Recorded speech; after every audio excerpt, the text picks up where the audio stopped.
Ben, t'as totalement raison, José.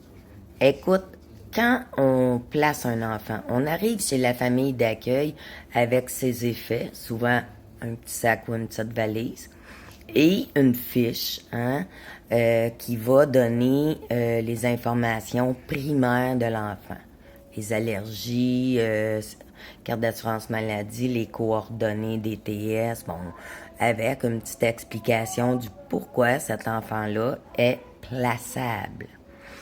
Lorsqu'on transmet les informations à la famille d'accueil, c'est sûr que au titre confidentiel, nous ne devons pas donner d'informations qui n'est pas nécessaire à la famille d'accueil.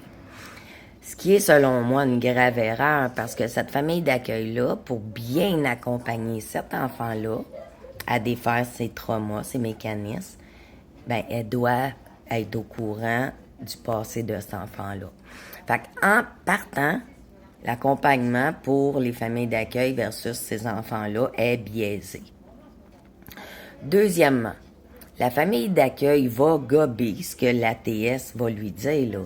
Si elle dit que les parents, c'est deux toxicomanes puis qu'il n'y a rien à faire avec eux autres, ça va être avec cette idée-là que la famille d'accueil va partir comme jugement pour les parents de cet enfant-là.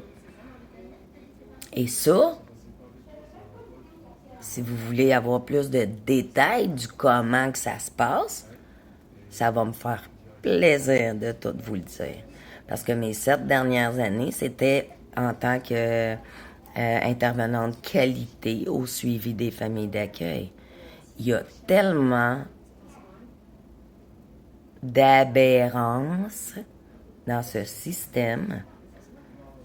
Mais bon, c'est ça. Fait que demandez-vous pas pourquoi que les familles d'accueil sont complètement dans le jugement quant aux parents biologiques.